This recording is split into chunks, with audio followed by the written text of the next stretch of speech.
4 kilo की ईंटा लको 10 kilo की गिट्टी लका चुप चुप चुप चुप किछ भेले न त सब निकल आई राती मैच और ई सब मामा के मारे के जुगाड़ कर रहल अछि देख रहल छी धिया पुता के फिरे पर केस हेते अब देख रहल छी वीडियो ई वीडियो रहत आ हमरा यदि कुछ भेल त या सब्जी खाना जात कैप्टन कह गेल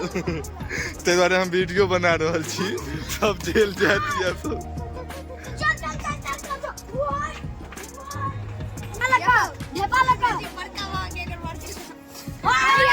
सामने में छथि नहीं ऐसे सामने में छथि वो छोटा मुनिया से मार कर दियो तो बड़का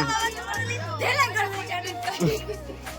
हम नहीं जा रहल छिए घर पर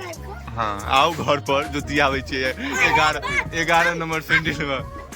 12 नंबर हमरा हटे ए मोजा खोल के सही खा नमनीत का हाल बोली का ये तो नमनीत का हाल बोलने यार 4 किलो की ईंटा लको 10 किलो की गिट्टी लका चुप चुप चुप चुप किछ भेले न त वीडियो बनल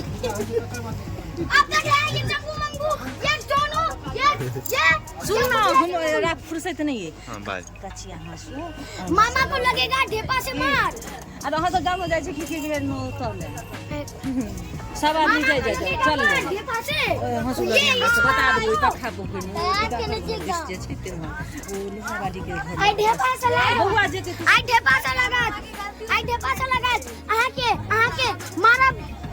देख रहल छी अहाँ सब जे कि हम पोखर के पास आबि गेल छी अकेले एलो हैं जे कि चोरा के आबि गेलो हैं सब गोटा गेल छथि खिखिर पूजा करऽ के लेल गाछी हम आबि गेल छी पानि काटऽ के लेल तऽ हंसू